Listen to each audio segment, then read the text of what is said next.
People's bodies may be getting tired, but I know that their minds and hearts are still in this full tilt. You don't need to diet. Oh, never mind. I'm mixing my metaphors here. Folks may be a little tired, but boy, is this exciting and exhilarating. People know that my field is theater, and we're here to watch a panel discussion related to children's theater.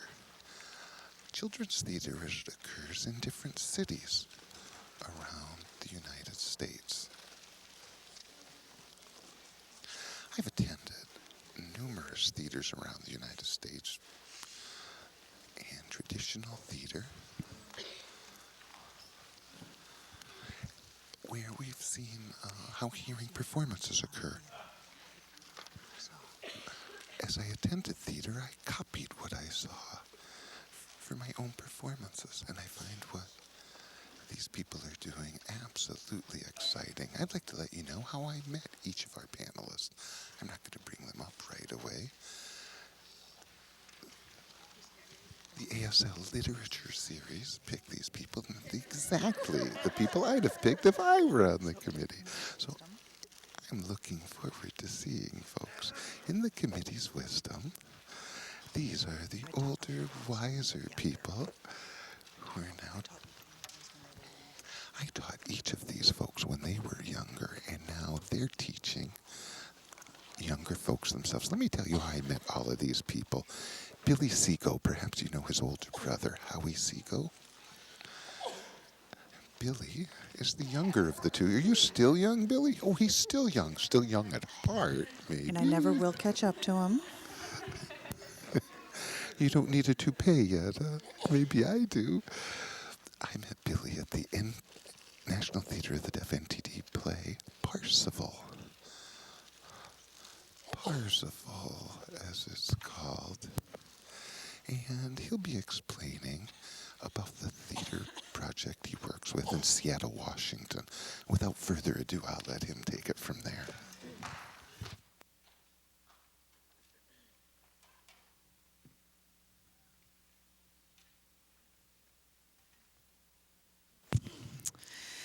Well, hi to everybody. It's so good to see all of you here. And I tell you what, I could go on and on about our program, and they gave us 20 minutes to talk about the entire program and everything we do, and I doubt anyone could do this in 20 minutes. And with the time allotted to me and with the agreement of the other presenters, we're going to go right to the meat of all of the issues, make it short, and Jody's watching me to make sure that I do make it short. What I brought with me is a couple of videotapes, and I think that if we watch the videotapes, they'll let the videotapes speak for our program. What you should know about me is that I'm from Seattle, Washington. My brother and I have worked in a number of projects together. And there's a theater in Seattle called the Children's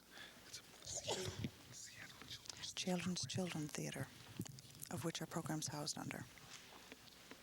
Part of the Seattle Children's Theater is a youth education program.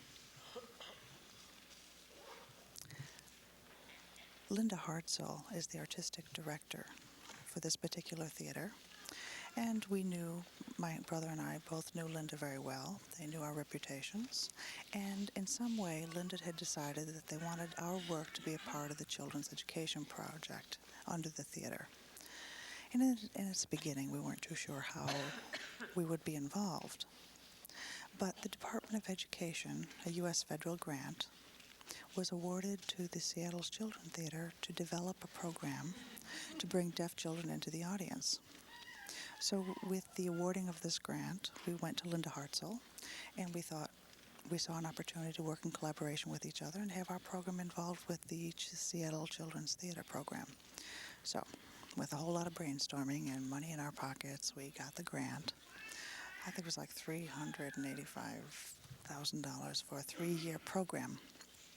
We're actually in the 3rd year of that program now, and I will talk a little bit more about that. However, the grant was only for 3 years, and we're not too sure where future funding will come from. The program as it exists now is into 2 separate programs. One is the youth drama program.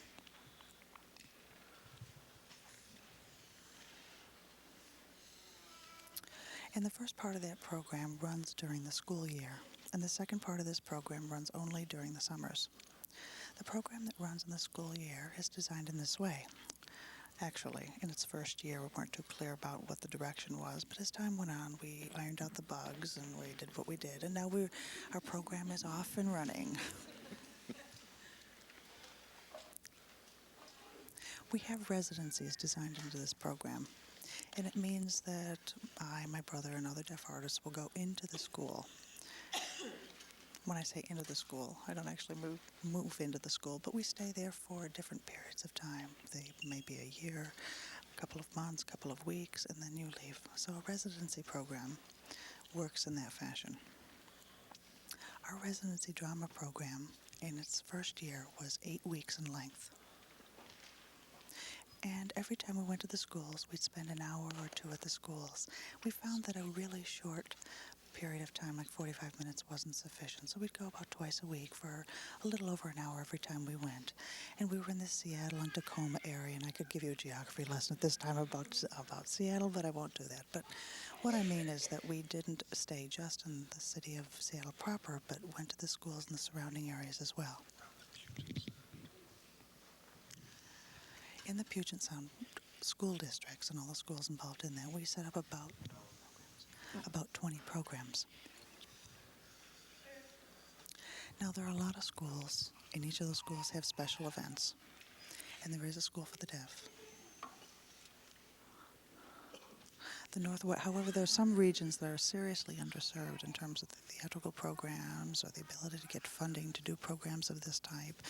And so in their home communities, it's very difficult to get some programs close to home where other communities seem to have more funding and more availability to bring programs in and have things like artist and red assistance programs. Now, the schools that we go into are moreover, mostly programs in which there are self-contained units where deaf students are mainstreamed into the school. These children have parents predominantly who are hearing and don't know sign language. I think that was mentioned earlier today that, most deaf students, at least about 90%, have hearing parents. So these are the kinds of students that we're working with. And as I said, there are about 20 schools in the Puget Sound area, and we initially sent letters to each one of these schools, and then we selected the schools we'd work with, and we started our program in the fall. I worked with 3 schools. My brother Howie worked 3 schools as well. My brother's actually the executive director. So each one of us worked with 3 different schools, and we'd go to each one of these schools. And typically we'd go twice a week, and our programs would be 8 weeks in length. But after working with this, we figured that the children's had more needs, and frankly, we were doing an awful lot of administrative work. And the grant that we got, we thought would be enough to cover everything that we needed to do, but we found out that we really had to kind of tighten our belts and use the money wisely. So our program now is 12 weeks, and we go to each school 3 days a week, and we're there for about an hour and 15 minutes, an hour and a half in length of time. The students that we work with are from the 2nd to the 12th grade. Interpreting here, that was from the 6th to the 12th grade. And so we work in groups so that they're in fairly similar age groups. So far, most of the schools that we've worked with have us do a residency program twice in their academic year. And we negotiate with the schools every year in terms of what our involvement will be in the coming years. Basically, it is a drama program. We do theoretical elements of drama. We do a lot of creative drama exercises. We certainly do traditional theater exercises and games. And yes, we have ASL literature in our curriculum. It's a very strong component of what we do. And a lot of it is playing with the language, playing with the material that we work with. We pick stories, or we decide to create stories. We do this both with the younger children and the high school students. And in the 3 years, the kinds of works that we've produced have been quite varied in their nature. Sometimes the school gives us a particular theme in which we'll have all of our works have some relationship to. Sometimes the students bring deaf themes up from their own experiences, and we develop our programs around those themes. Sometimes we'll take literature that already exists and make adaptations of them. And sometimes once we begin, the final work is very different from what we thought it would be in its conception. Now, when we worked with a group of the students, it was very clear to them that the kind of thing they wanted to work with was something along the lines of The Wizard of Oz. They were very familiar with the storyline, and we saw that the characters would be adaptable for each one of the students. And so what we did in the beginning was to make sure that the students really did understand the story of The Wizard of Oz. And so we did a lot of analysis in terms of the components of the story. And we talked about the underlying themes in the story, about individual courage and your characters. And we really, in depth, dealt with the material that story, The Wizard of Oz, provides. And we talked about the issues of understanding, and about being self-assertive, and about having the courage to take on your own convictions, and about who is the teacher and who is the student in terms of the character development. So we talked a lot about the basic themes that are attached to each one of the characters. So as we developed The Wizard of Oz, it became something totally different. I mean, yes, we kept the format, and some of the characters were similar, and the objective of the piece was parallel to what The Wizard of Oz was, but we did a very unique adaptation of it. When the work was completed, it was performed before all of the student body so that their peers were able to see their performance. And we had both deaf and hearing peers were able to watch the performance. Now, each performance was only 15 to 20 minutes. And what we thought we could do was this. When the school year was finished and the show was accomplished, each one of the schools that we worked with, my brother's 3 schools and my 3 schools, would bring each one of the productions, they're very short in nature, 20 minutes or so, into one very large production. So actually there was a brand new theater built under the Seattle Children's Theater. The building itself is incredible, it's state-of-the-art, and they let us use this facility at no cost to our program at all. They gave us technical support, lighting, costumes, everything that we needed. I mean, we came into this theater and you wouldn't believe what this place had. And so we had a festival, and it was called the Deaf Kids Drama Festival. So the 6 schools that had been involved with our residency programs each brought their pieces into this festival. And the audience was filled of students from each one of the 6 schools, the parents, family members, community members, and the theater actually holds well over 455 minutes, small by some scale. And the festival started out small. We didn't have our tickets sold out totally the first year, but as word spread, the program and the festival became very well attended. We've had 2 festivals so far. And you know, the festival was great for the kids themselves. It gave them a sense of confidence, a sense of they can accomplish what they've turned out, what they had set their minds to do. And checking with my interpreter, making sure she's with me. And it also gave them a taste of what the professional theater world was like. You know, I as a child had kind of seen the theater and wondered what that world was like, and didn't always have an open door to go into that world. I mean, you know, before we had what we have today, all you saw were people speaking up on stage. You never were able to find out. But, you know, the students in this experience learned what the lights were for, how they work. They learned a lot about the technicians' jobs, a lot about the backstage, and it just broadened the world of options for these students. Now, they also had a great amount of exposure to deaf role models. And what we try to do is to get all of the adults and deaf teachers that were in these schools involved in our program. I mean, they always told us our program was good, but we didn't really have the adults involved to the level that we wanted to. And we always know that they need to see more role models, and the same issues come up over and over again. You know, a deaf student goes up with other teachers who don't sign, and there's interpreters, and there's always this, there's not as close bonding as there could be. And this just wasn't fair. And this happens so prevalently in mainstream programs. We all know this from our experience. So we had to have equal access in our program, so-called equal access by our interpretation. And so we did allow hearing children in, but when we did, we said that there will not be any interpreters, and so that they had to find their way into communicating, between those people that they were involved with. So the program went on, and we ended up having all deaf children, even though we had the option open for hearing children to be involved. And the festival occurred, and it would work this way. Students arrived about noon, and we would have a rehearsal just to get used to who goes first, who goes second, and where the lights come on, and all the technical stuff involved.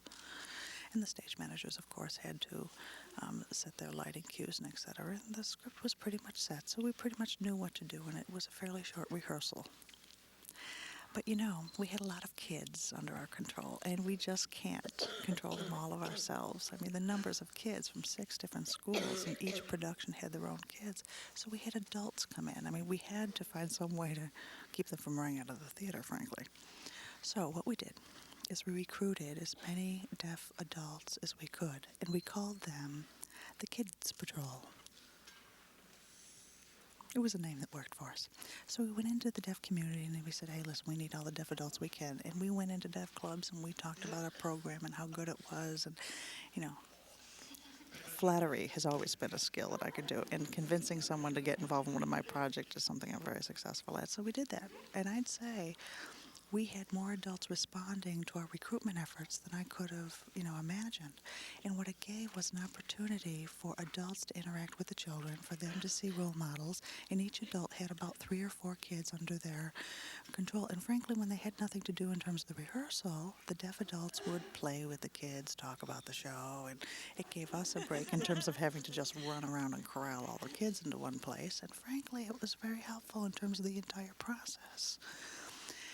And we'll talk a little bit more about how the deaf community can have an impact on some of the programs that we do. I mean, the children need deaf adults. They need the role models.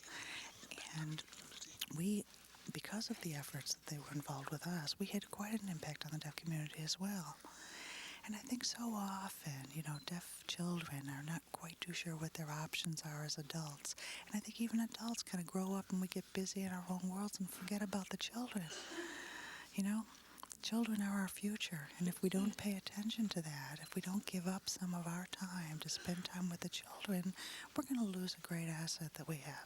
So this turned out to be a great program.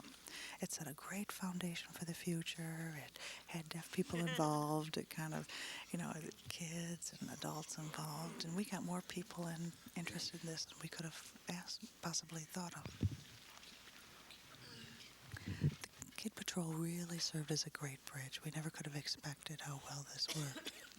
The result is that these kids had a greater sense of self-identity, self-esteem, confidence. I mean, it's true. Deaf children, many of them, think that when they grow up, they're no longer deaf and that they become hearing. But when you have the other deaf adults involved with the kids, they see the reality of what their futures can be. They see different discourse styles and communication styles among the adults who are around them. It's such a rich environment for these kids to be involved in. It just opens up their world. They see that they have lots of occupational possibilities in their future, and it just widens their horizons and gives fuel to their dreams. And with that said, when the children know that their future is full of possibilities, kids just run right into their own futures.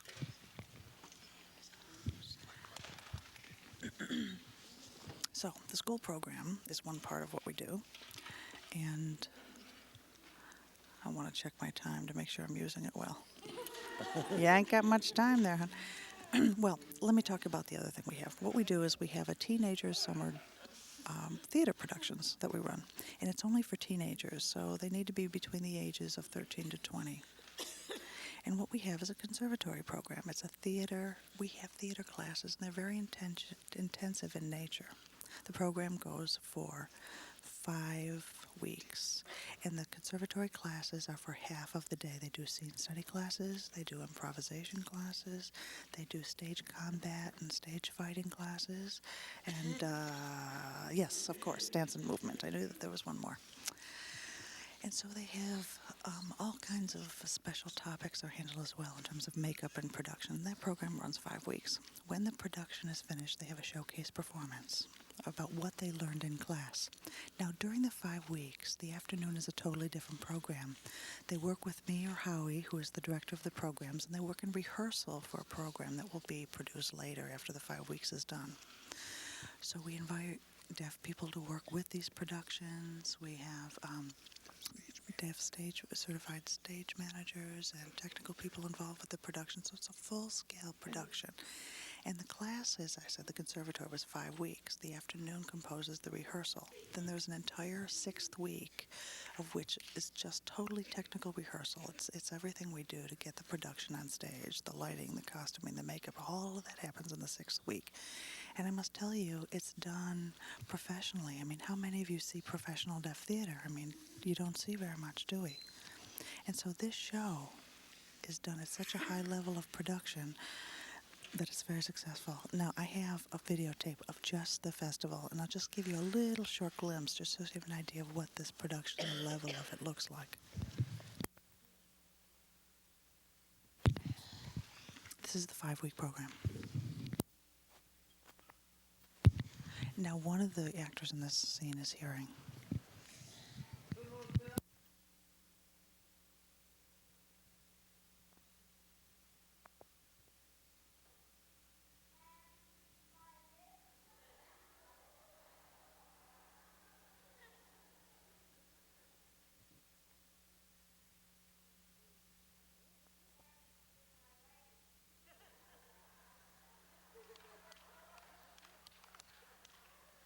See, it works.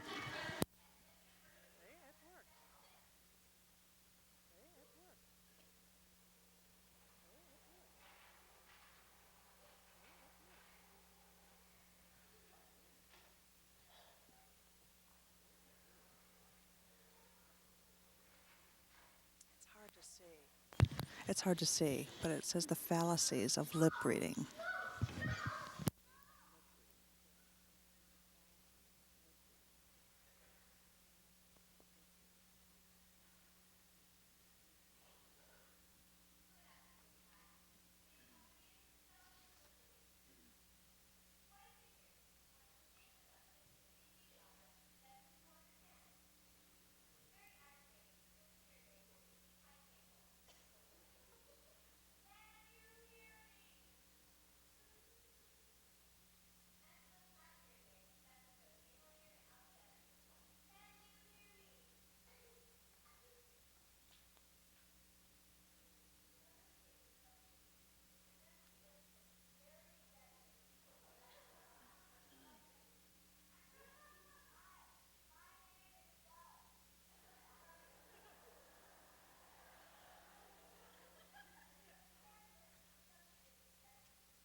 That's probably enough of a glimpse of the production.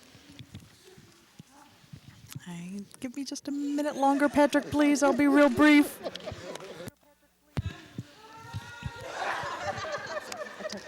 A slight technical problem.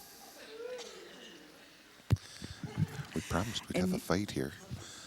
Yes, they did. Please just give me one more minute. Oh, Jody, give me one more minute. Anyway, the summer theater. The first summer, we weren't too sure exactly what we were going to do. I mean, it was good. And we did a play about oppression of deaf people. And there was also some sections that dealt with abuse. Now, in the second year, we wanted to do something a little bit more theatrical and have costumes and everything involved. So we did some commedia dell'arte. And we did it totally costumed. And this was last year. Let me just show you one little glimpse of it.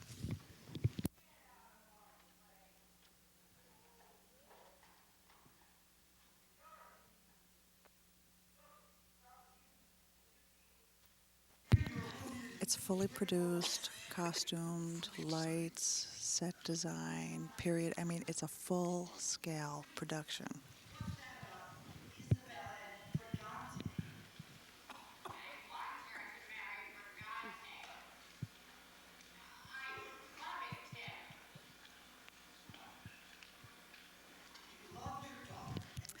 Time doesn't permit me to show you anymore. But if you want to know a lot more, come up to me and I'll tell you all I can. Thank you very much, and Jody and everyone, thank you for your patience. boy, look at the time. Look at the time. Well, give him the hook. Get him off stage.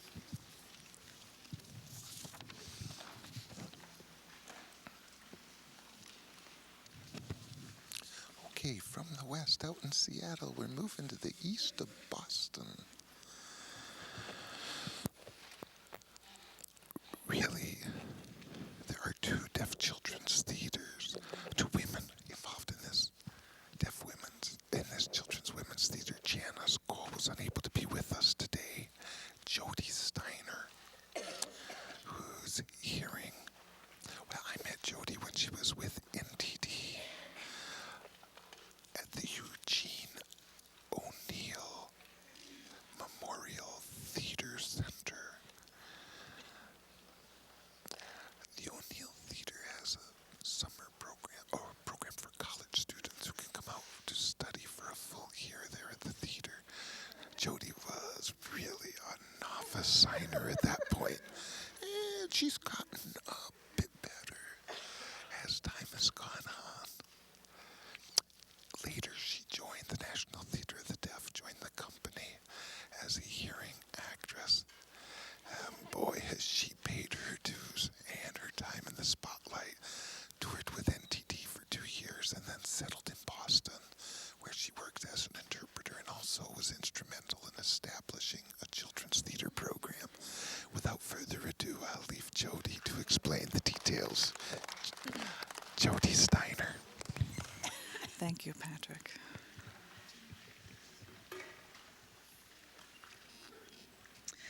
Hi, everybody.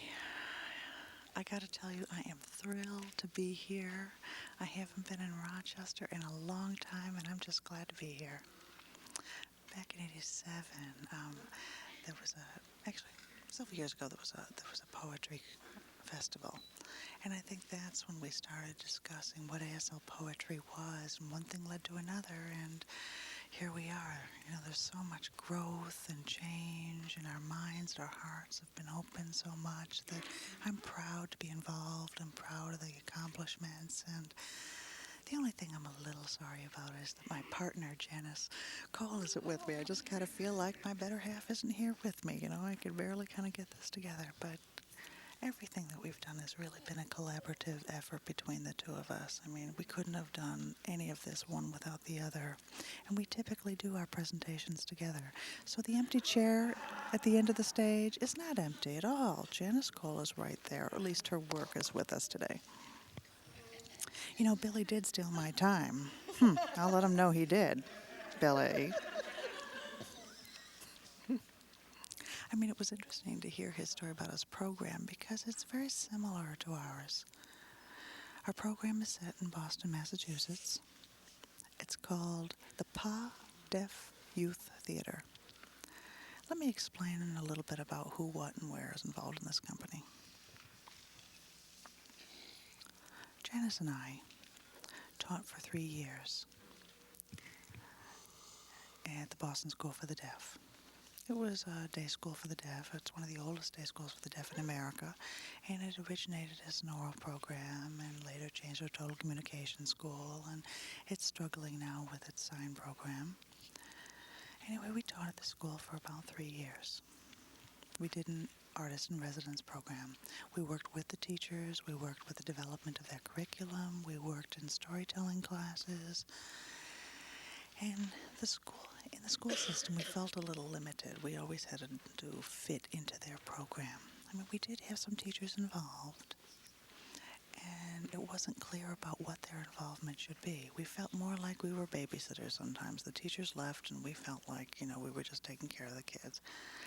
And Janice and I talked about the limitations that the curriculum presented to us, and we figured we needed to take another step. Now, there's a theater called the Wheelock Family Theater, similar to the Seattle Children's Theater in Seattle. We associate ourselves with the Wheelock Family Theater. And frankly, it gave us a real good creative opportunity. And we started doing interpreted shows there. And there would also be assisted interpretation for those people who are blind attending the theater. And they had done quite a lot of this accessibility into their theater at a long time. Now, I was doing 2 projects simultaneously, and I felt like that both programs were not complete in themselves. There wasn't a space for kids to create their own work. We knew that that was a necessary part of a future program. So the Wheelock Family Theater invited us into their home. We talked about what our program would look like, and Janice and I brainstormed with the theater. And we didn't get a federal state like Billy Seago did, but instead got a more local grant. Our program was an after-school program. So when they finished school, they came to us, and they took 2 classes every afternoon, in the afternoons. Janice, Patrick McCarthy, Gail Chellis were the regular teachers in the program for the afternoon, and we also brought in visiting instructors. Clayton Valley, we had him work with the children as well, which was a wonderful experience for him. Ella Lentz worked with our program last year. I mean, we bring anyone we can into our program and expose them to our kids.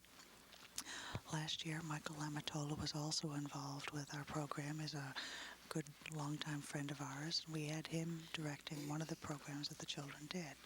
Anytime we can bring in a different deaf artist to our program, we do, so that the children get a sense of what artists in the work are, Patrick, it's not artwork, but a work in progress, an opportunity to play with it. We talk about what their dreams are. We do things about, and we bring food for the children as well. And what we found with our children is that their dreams were so limited. And we said, you really can do anything. And we knew that art was the vehicle. We knew that if we had these children take on different roles, they would see expanded opportunities. So our program started in the fall. We had the classes in acting, storytelling, poetry, character development. And we also had technical programs in painting and building sets and costumes and all of the elements involved in the production of theater. And deaf people taught these classes. And when we did have a hearing person teach any of these classes, they were very fluent in American Sign Language. Peter Cook had some involvement with our program, Yvonne Black. And what we did was make sure that the kids had their own culture, their own backgrounds involved in all the works that we did. These are kids from the cities. They're urban kids. And of course, we know what that means. It means they're black or Hispanic and predominantly poor. All of the kids' families are hearing. There are no deaf adults or family members, which means the signing level of any members of their family is barely minimal. So it's no different than many of the children that all of us deal with in our work. I'm going to show you a videotape for about 5 minutes. I tell you, a videotape will speak much better for our program than I would.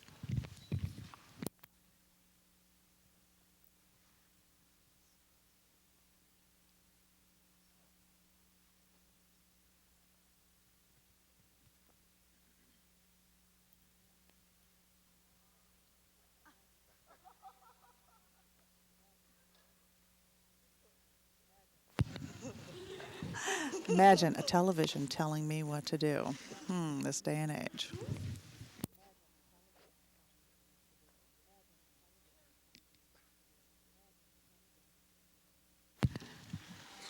I did put it in, had to push the button. Here we go.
And this, of course, is Janice Cole.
Thank you. Thanks. How much time do I have left? And great.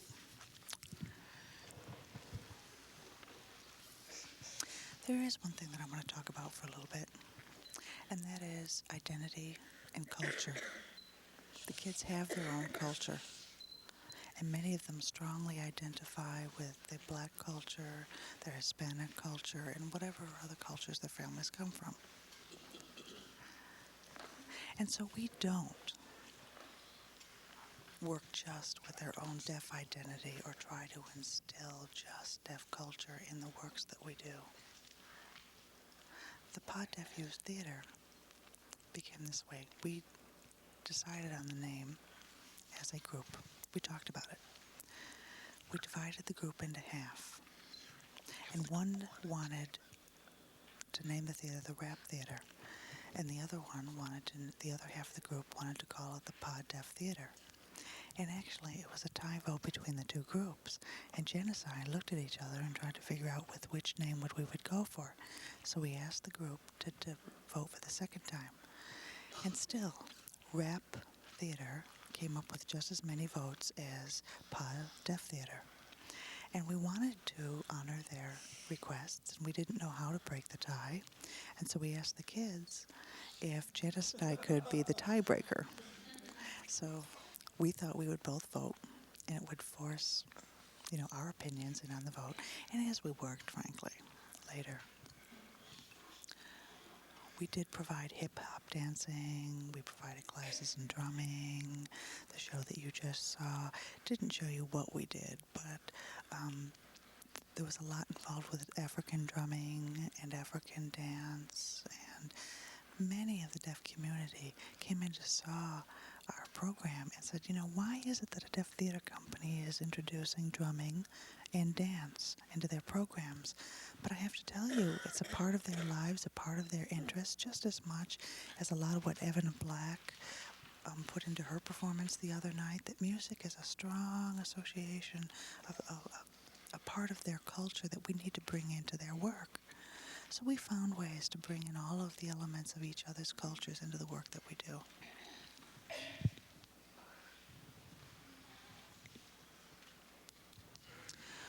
We're also discussing whether we should work with material that's original or adaptations of already previously produced work. In the fall, we started working with a one-act play. And they were original plays. In fact, Michael Amatola came down and directed one of these original works. This year, we decided to do something new. This spring, our performance will be Ben Bahan's story called Birds of a Different Feather. So what we worked with was one man's original story and develop characters from all the characters that Ben introduced in his work and make a full-scale production based on this one man's story.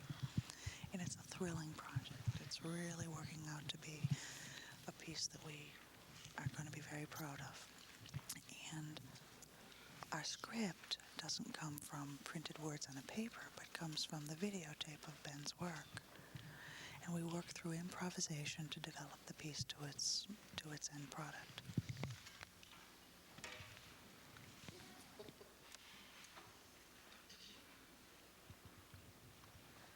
Many of the things that I want to talk about have already been said by Clayton Valley and other people here at this conference. The value of the art cannot be said enough. The value of making sure that all of our children have their minds and their hearts opened up to different opportunities, different ways of working. And the only way to do this, the best way to do this, is through the arts. Without having children, without giving them opportunities to be creative, they're never going to establish their own positive sense of self.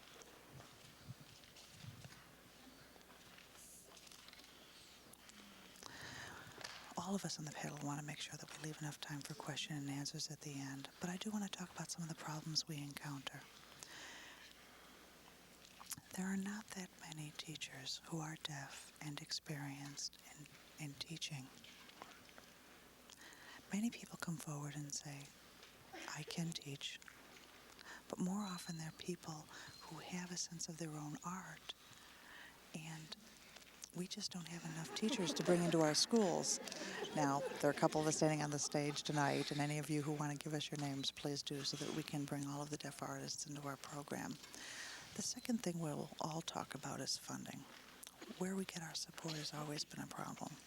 And in the light of current fiscal budget cuts from the government and some of the arts programs, it's very difficult to survive. And it's difficult to find the support and the financial assistance that you need from the community. You know, our language and our children and our future depends on it.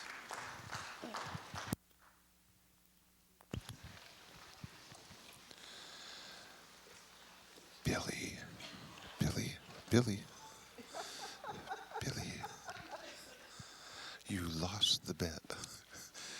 She was briefer than you were. You rambled on and talked too much. At lunch, we had a wager going.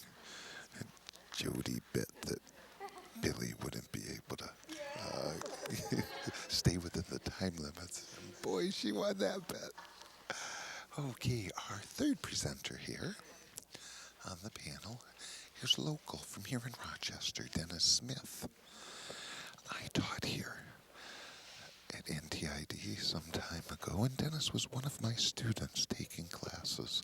He was also involved in a play with me, a production of Dracula, where he played the title role, Dracula. So be careful tonight out there, folks. You might lose some blood. Oh, right. There's a full moon. Oh, yeah, full moon. Dennis will be sharing some information about the local deaf theater Lights On, and remind you that they have a production here tonight, and they also have a children's theater component. Dennis?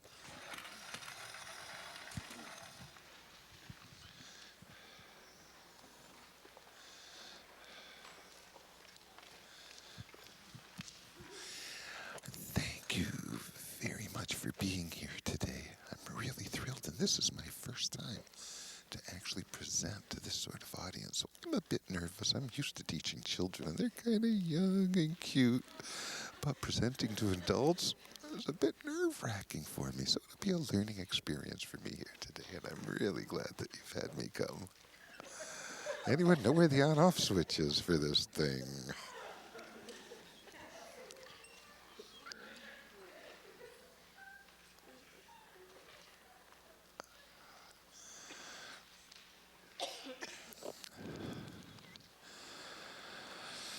Tonight, you'll have an opportunity to see Lights On Deaf Theater. Our sign for it is Lights On. The local deaf community selected this sign for Lights On Deaf Theater. And 5 years ago, at the time we were established in 1991, there was considerable dialogue about establishing a local deaf theater here in Rochester. People would come here to perform, but typically for school students only. And there wasn't an accessible deaf theater for people out in the community. Our goal and dream was to establish a local deaf theater here in the community. And we were successful in doing that with 4 founders. The goals of establishing a local deaf theater included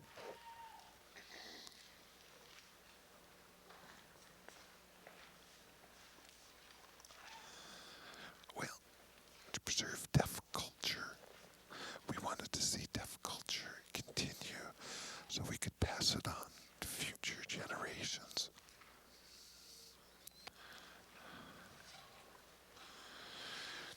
You know, many deaf people want to obtain access to theater performances but feel there's obstacles and barriers to involvement.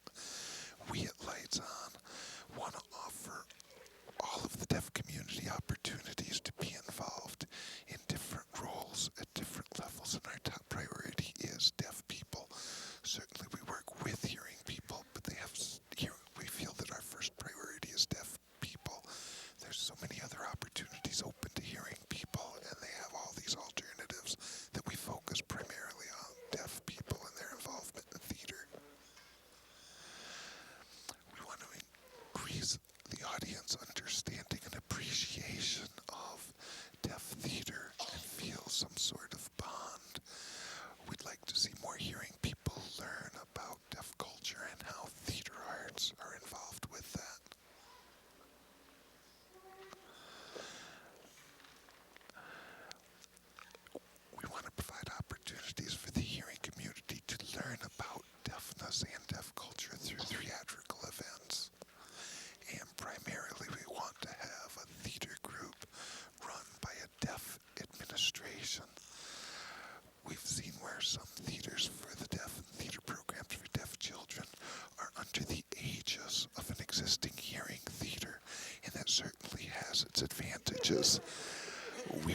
have a totally independent, autonomous deaf theater, and that has its advantages as well. And of course, both systems have their drawbacks.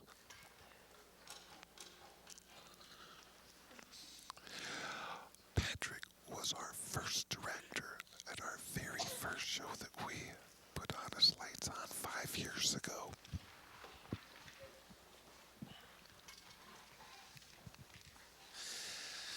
Now, another goal of Lights On Deaf Theater, about 3 years ago, we started looking into grant writing, myself and a woman named Patty Durr, and we submitted a grant to the Federal Department of Education, as Billy did.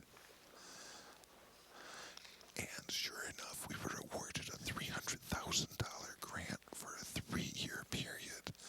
It seemed outstanding, but the challenge was we could only afford to have one person writing in isolation. We didn't have a team like Billy and Howie are. So we had also no existing support, so we had to start everything from scratch. What we established was TAE, Theater Arts and Education, which is a program focusing on deaf children.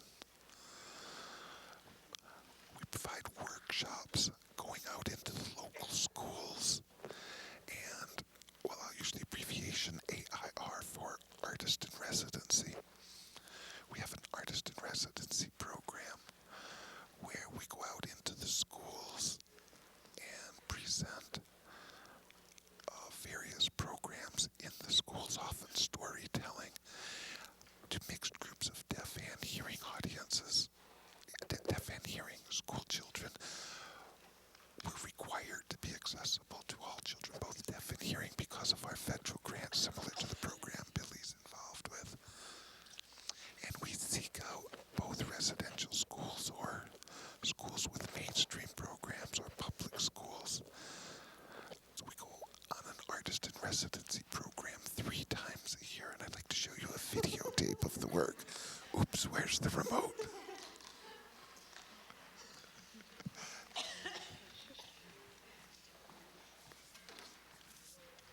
Now, Artist in Residency, could you bring the lights up a little? Thank you. The Artist in Residency program out in the schools. One of the things we try to do is fit into the school's existing curriculum by finding out what the students are studying in the classroom in different courses, whether that's history or culture, and then tailor our performance to be infused into the subjects they're already studying in the classroom. For example, at St. Mary's School for the Deaf in Buffalo, New York, we went out to 2 classes, and one of the classes was studying Anne Frank in English class. I thought, whoa, that's a heavy subject, Anne Frank. Let me show you a clip here.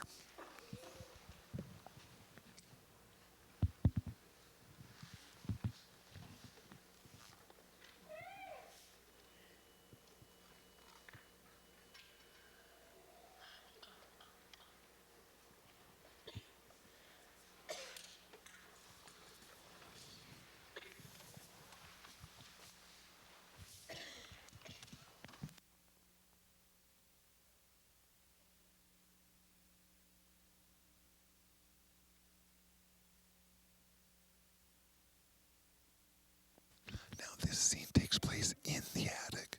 It's a factory by day. They need to be extremely quiet because they're living in the attic over the factory.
session to work on developing anything with the artist in residency program. Now the children wrote this script themselves. Now Anne Frank, the Diary of Anne Frank, is a major work, so deciding how to select one scene or one defining moment from the story was a challenge for the children. The children were in 6th grade, the same as in Buffalo at St. Mary's School. And they were working on a project called The Green Bark Tree. What they wanted to do was produce some masks. Now, how could we effectively use sign language to communicate while wearing masks? That presented a different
Sounds a little tough.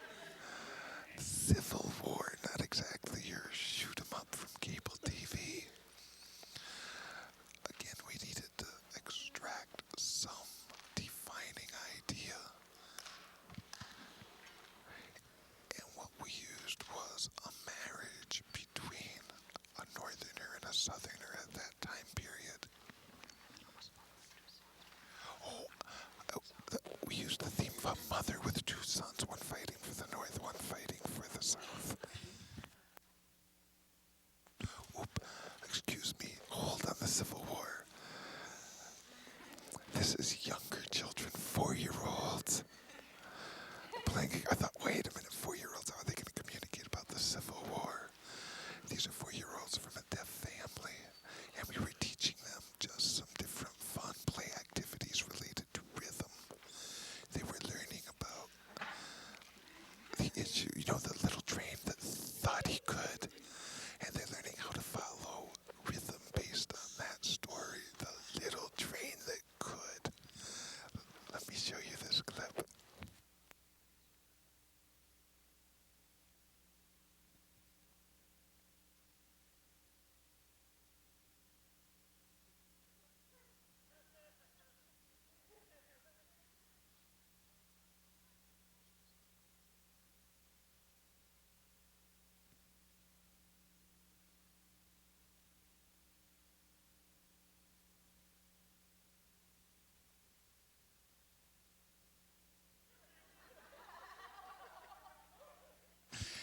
This is at the Rochester School for the Deaf RST.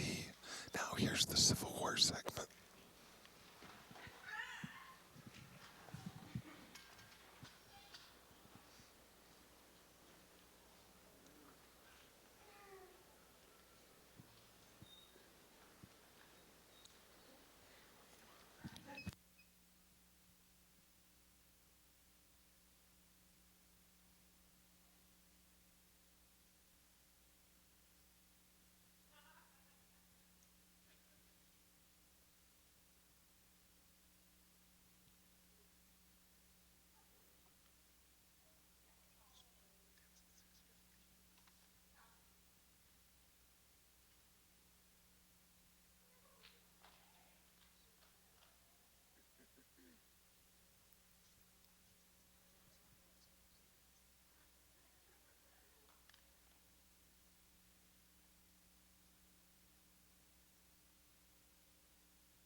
that child was a hearing child.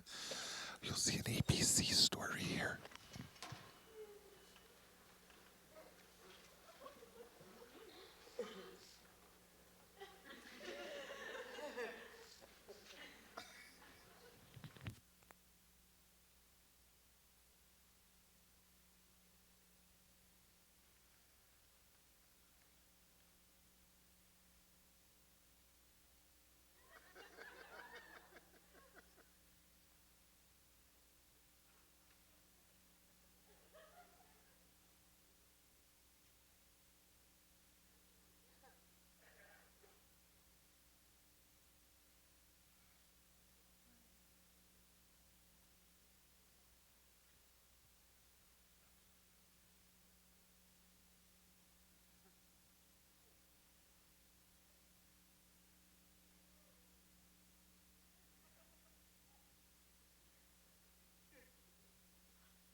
Now this is a deaf boy showing his class what he learned. I'm gonna have to call time, Dennis.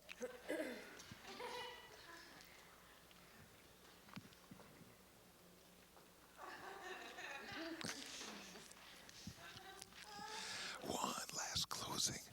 Now, what I've learned through 3 residencies and 3 years of doing this is that theater is really important for children. It's important for them to see deaf role models on stage. It just instills a sense of pride and self-worth, and that's crucial for the children. So I'll keep continuing to offer the children these growth experiences. Thank you.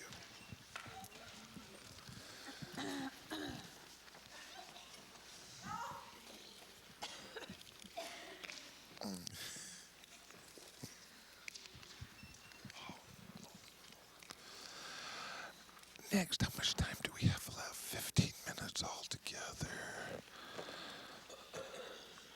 Okay. I have 3 questions I was going to pose to the panel, but I also want to save time for audience questions. I think the first you've already seen. The beginning, the answer to, I was going to ask about ASL literature, consisting of many components, poetry, other components, and was going to ask what's included within each of their theaters.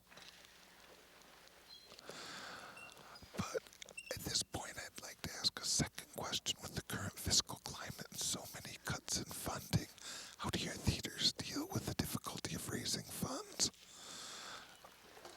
Do you mean budget cuts? And yes, how are you dealing with the fiscal climate and the need to raise money and budget cuts? No, I'll try not to go on as long as I did before, but this is what it is. Our funding was based on a grant that we got for 3 years. And we're hoping to renew that funding. And we're not too sure that that's going to happen. But actually, we're finding out that the funding likely will not be renewed, mostly because they've restructured the categories for funding grants, and we don't fit into them as we did before.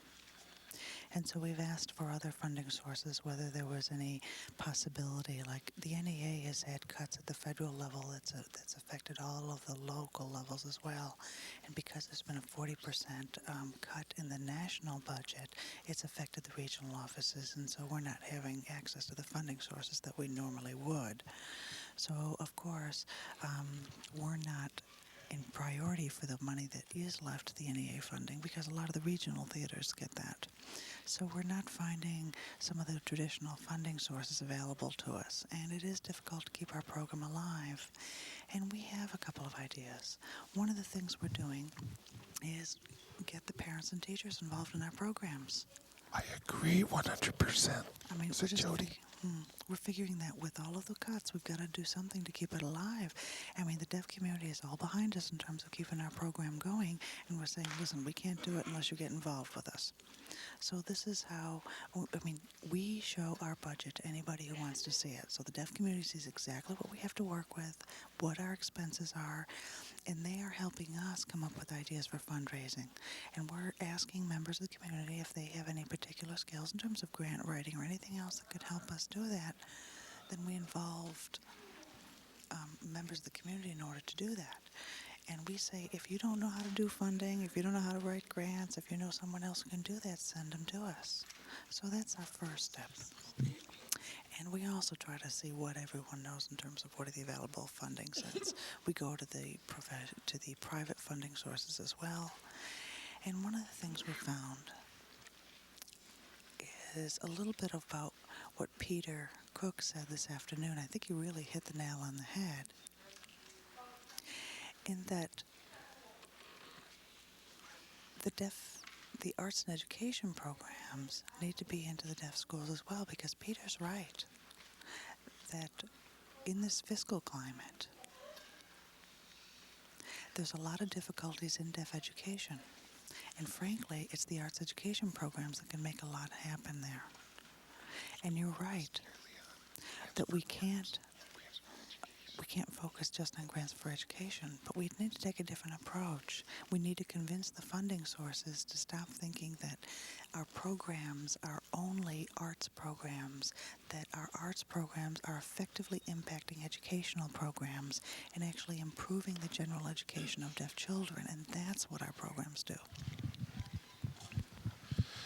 I think it's critical. Billy's absolutely right. It's critical to get the parents involved and the teachers and get involved in the educational process and show how we are involved in the educational process. When you think about IEPs, individual education plans, you know, parents have a lot of power to change curricula for their children, and they need to fight for art being included within the IEP.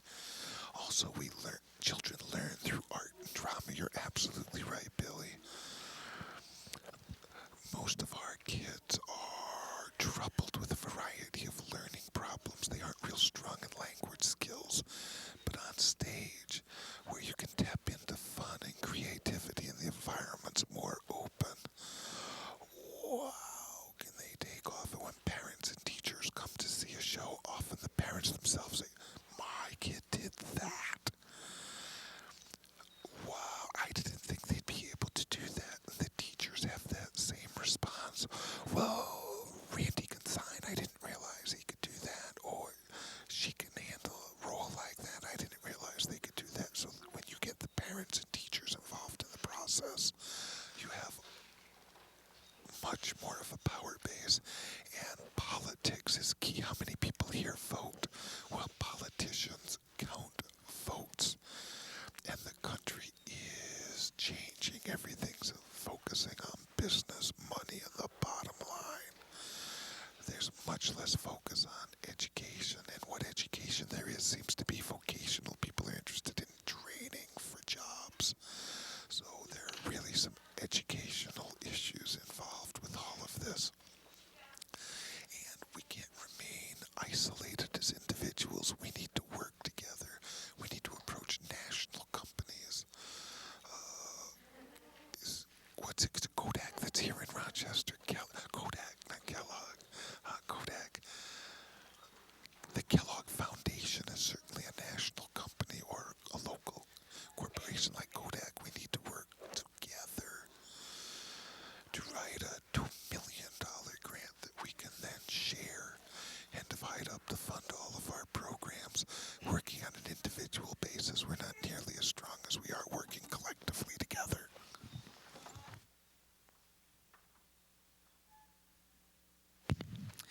I think a lot of what Billy says applies to our program. We certainly got a grant for a 3-year period, and educational programs are getting cut in the schools, and so they're not even able to bring us in.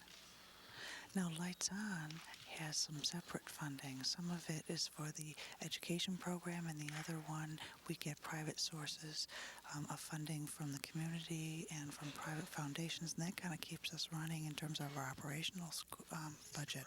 But the Theater Arts and Education program, we hope it's going to continue, and we're trying to find ways to get the schools to find monies within their existing budget to ask, not necessarily me, but other deaf people to come into their schools and offer individual programs from individual artists as residential programs.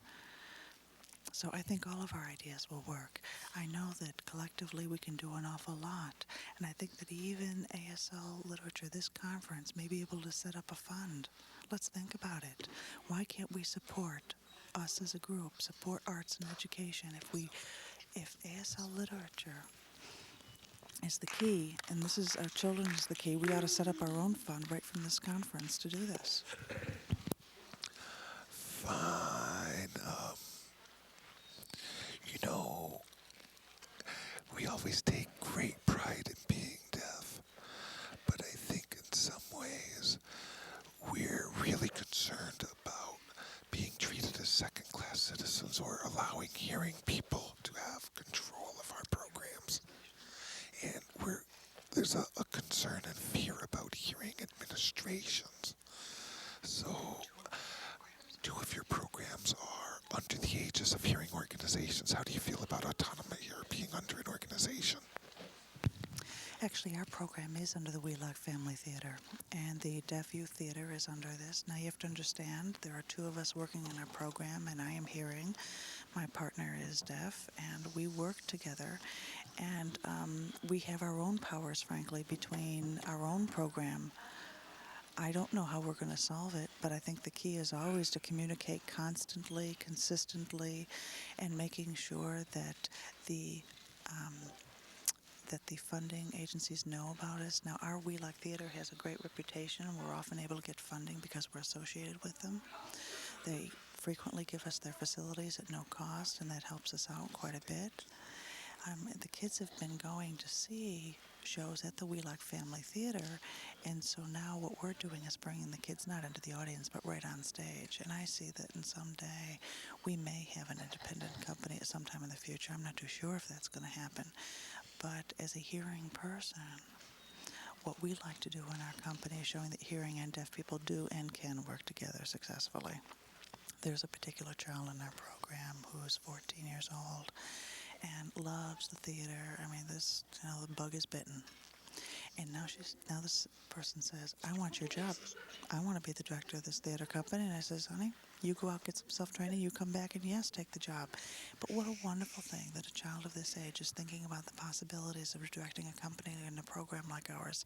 And let me just add one more thing. No, I said I would stick within my time constraints, and I'll do that. I'll Go be ahead, flexible. Billy. I'll be flexible. Patrick already chastised me once. I think you're right with hearing theaters. Their knowledge about deafness and deaf people is limited, and we need to invest the time to really teach them what the issues are. You know, Howie for a long time wouldn't just accept what people wanted to deal out. He's a strong person with a strong personality, and he refuses to cave in. And if you understand what the needs are and can articulate what those are, you're in a position to negotiate. So if you go in, you'll find that people do have a good attitude.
facility, their reputation of 20 years is a great benefit for us. And, they influence us, we influence them. Wow, the exposure they've gotten to the deaf community and sign language. At first they were really at a loss. It was clear they were clueless. But as we worked together more and more, and now in our third year, they take great pride in us and are proud to support us as well. So that level of collaboration develops over time.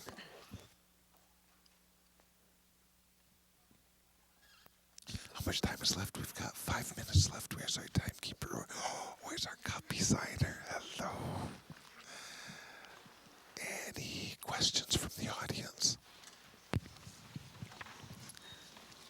My question is this. We've talked a lot about funding, and ASL literature and ALSTA have connections with Washington, D.C., and it's possible that maybe we could get grants through either or both ASL Literature or ASL Teachers Association. And I think that the power of these two organizations may be able to convince funding sources. I think that you're right in your previous comments, and that if we do a lot of this work individually, we won't have half as much power as if this agency, this association, or other ones could get together and work. So NAT has an Association of American Sign Language Teachers Association, ASLTA. We need that information. I wasn't even aware of that ASLTA exists as a group. Yes, it is the American Sign Language Teachers Association is there. There's also some membership information. There's some brochures that can be picked up about it. Really, ASLTA is sign language instructors. It focuses on sign language instruction, but certainly either ASL literature could be under that organization or somehow under NAD. Well, ASLTA is under NAD, but I wonder if they really have the time to devote to ASL literature. There'll be internal political discussions and competing needs there as well. My own internal fear is that they will somehow try to capitalize on us as deaf performers, on the popularity of American Sign Language literature. Now, these folks aren't saying that. They haven't said that at all. Their focus is on children. But I think within that from their experience, they've been able to teach this mainstream theater in Seattle what the needs are for deaf children in education. I think I forgot a point that I had planned to talk about. We were trying to figure out where we would associate ourselves, whether we would associate ourselves with the Massachusetts State Association of the Deaf and have a direct association with them first, or with an arts organization. When we first began, it was a great discussion about where we would originally be associated with. Now, we've made a decision to go with an arts association rather than with the State Association of the Deaf at the beginning. It gave us a lot of contacts, and we were able to move our program forward because of that. There were some advantages to associating with the Deaf Association in the initial part. First of all, Deaf Inc. was a possibility, the Mass State Association of the Deaf, a Mass Commission for the Deaf and Hard of Hearing, and the Horace Mann School. And we do have continuing support from these programs. It's a funny sign that we use for the Horace Mann School, but the deaf community is involved with everything that we do. They're supporting contributors to our program. The concern is that some of these organizations have a political focus, and in that focus often loses the art, which is so important to us. So it is a good question on whether to come under the support of an umbrella organization or not. Oh, but that's a great idea. I'm glad you've brought that on the table. We need to look into it, and parents and teachers and other people we can collaborate with. It's just another perspective on that same issue of all working together, and that kind of helps us with our needs, so thank you.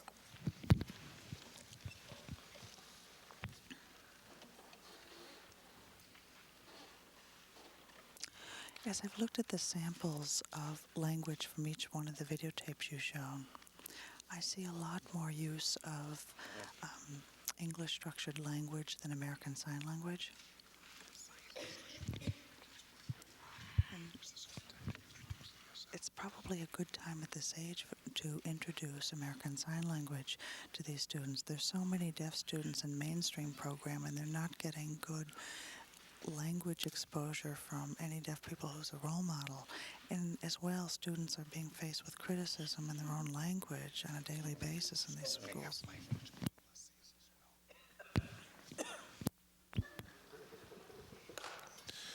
Okay, you can see me here. Yeah, I've noticed when I was out at St. Mary's in Buffalo, and the children were talking about rainforests, and I tend to fingerspell rainforest and ask them what they thought it meant with the teacher right there. And she kept signing the sign for rain and the sign for forest with trees, so I asked what they thought it meant. So I wrote on the board. I showed them rain and I showed them forest. And they said, yeah, that's what it is. It's the same. And the teacher said, no, it's not. And the kids were shocked to see that you couldn't just combine those that way. They really thought it was raining trees or something. So I think sometimes we need to elicit examples from the children of where the approach fails in trying to sign English in the presence of the teacher, so that they can see what the true dynamics are, rather than the teacher being concerned that we're coming in with a political agenda, feeling challenged because we're coming in with an agenda of language rights or language policy.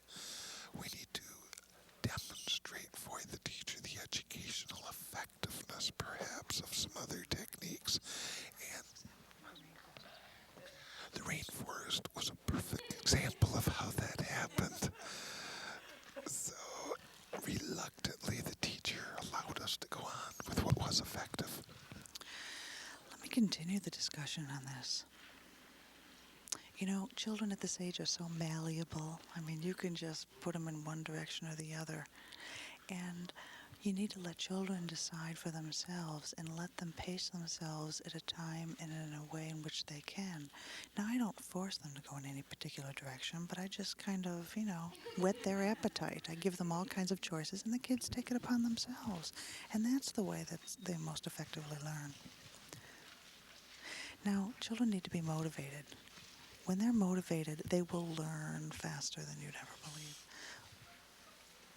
But the minute you start criticizing them or putting rules and limitations on them, it closes their ability to learn. And so Dennis had a good example here about working with rainforest and, frankly, going at their own pace.